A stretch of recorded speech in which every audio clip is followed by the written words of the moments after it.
The last time Americans voted for president was in 2016, and they went for Hillary Clinton by a margin of 3 million votes. So how did Donald Trump, who finished second in that race, become America's 45th president? Meet the Electoral College. Every American has the right to vote, and their votes do matter. But in the presidential election, not every vote carries the same weight. This is another episode in our series looking at you versus the system. Today, we're going to be looking at how the Electoral College was designed to dilute votes and how it helps keep power in the hands of a white minority in the United States.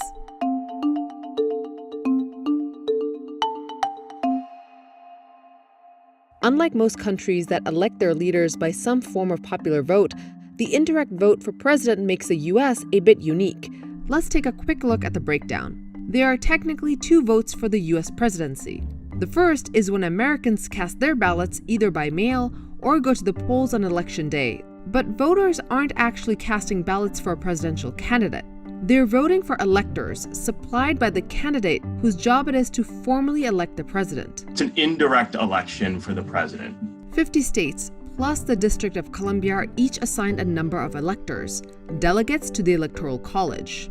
Each state is allocated as many electors as it has members of Congress, including Washington, D.C., which has 3 electors. This means there are currently 538 electors who make up the Electoral College. Usually on election night, a projected winner is announced after Americans have cast their ballots. But in mid-December, these electors gather in their state and cast their vote for the presidential candidate. Most states require electors to award their vote to the candidate who won the popular vote in their particular state.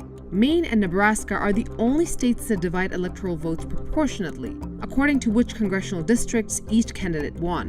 But the other states award all of their electoral college seats to the candidate that won the popular vote in their state. And that is known as the winner-take-all method. In order for a presidential candidate to win the White House, they must receive a minimum of 270 electoral votes, regardless of the outcome of the nationwide popular vote. Now, the reason there can be a disconnect between the popular vote and the Electoral College is because the number of people represented per electoral vote differs state by state. For example, in 2016, Wyoming had 3 electoral votes and California had 55.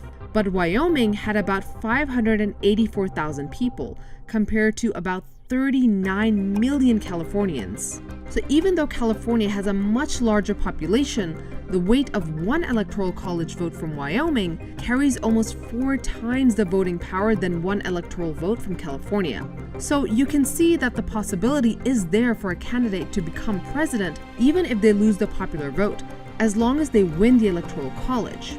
And that has prompted many to complain that the system is fundamentally undemocratic because it structurally shrinks the value of many Americans' votes. At the same time, it boosts the value of the ballots cast by a minority of Americans. So it probably doesn't come as a surprise that, as we're about to discover, inequality is also connected to race. The votes that matter less are people like Black people in the South.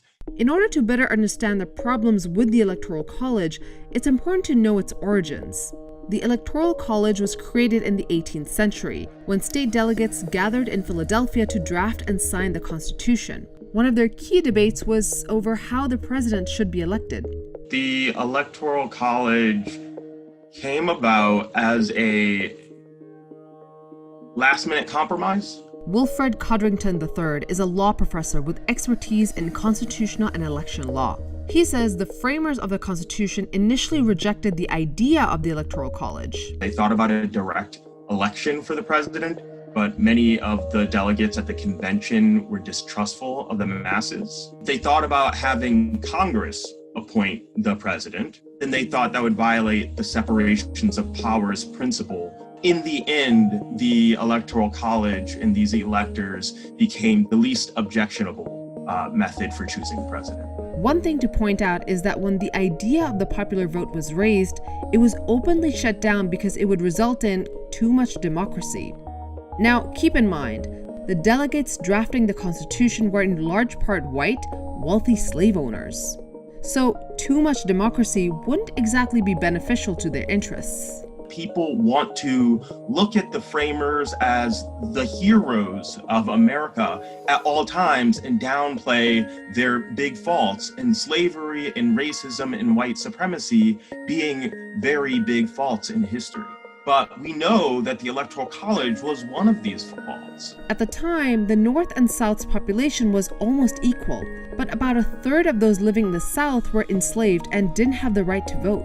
In fact, 93% of the country's total enslaved population was concentrated in just 5 southern states. This system incentivized the southern states to continue growing the number of slaves because the more slaves they had, the greater their power was in Congress and in the Electoral College.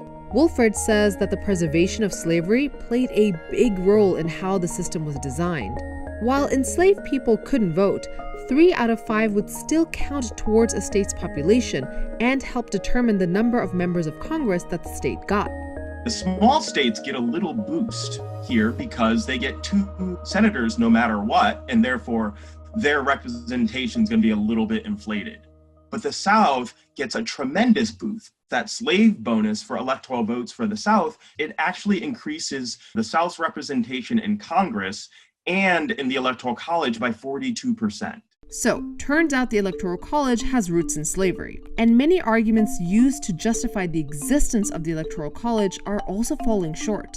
The problem here is that where we want to uphold the values of equality, the Electoral College doesn't do that. I will say that it distorts democracy. The Electoral College is very much determined by a handful of swing states. Swing states or battleground states have populations that are politically divided and go back and forth between electing Democratic and Republican candidates.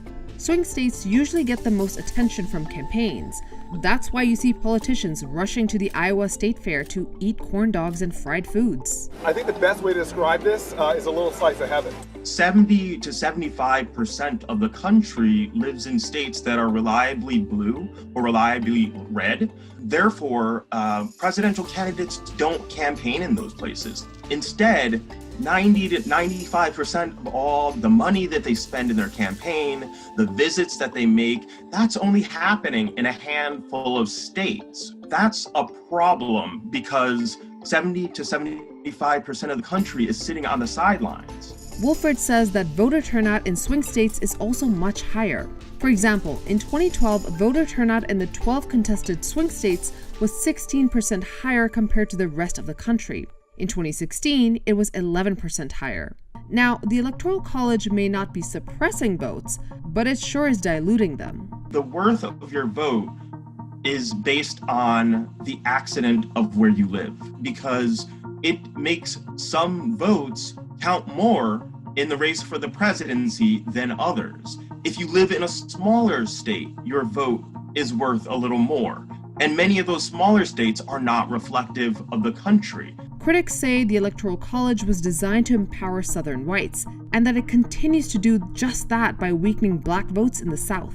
This also amplifies white voters in that sense as well, because those small states that get a boost are also more white than they are anything else.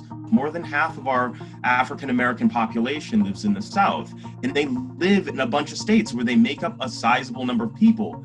Yet, their vote won't change the outcome because most of the people in that state vote the other way. Out of the 6 states that have a Black population of 25% or higher, 5 have consistently voted Republican in recent presidential elections. But in the next 5 presidential elections, there are expected demographic changes across the country, which could play a bigger role in defining election outcomes. For example, already in 2019, the majority of Americans under the age of 16 are people of color. Data also says that in about 25 years, non-Hispanic whites will be a minority in the US as the country continues to grow more racially and ethnically diverse. There have been studies saying that because of the demographic shifts, the Electoral College goes one way, but the popular vote goes another way is much more likely now. Changes in demographics matter because some states are going to have fewer people as time goes on, but they still have an outsized power through the way that the Electoral College is structured. The Electoral College voting system has been in place for more than 200 years. Since then, more than 700 proposals have been introduced in Congress to reform or eliminate it altogether. In fact, it's the subject that has gotten the most proposals for constitutional amendments.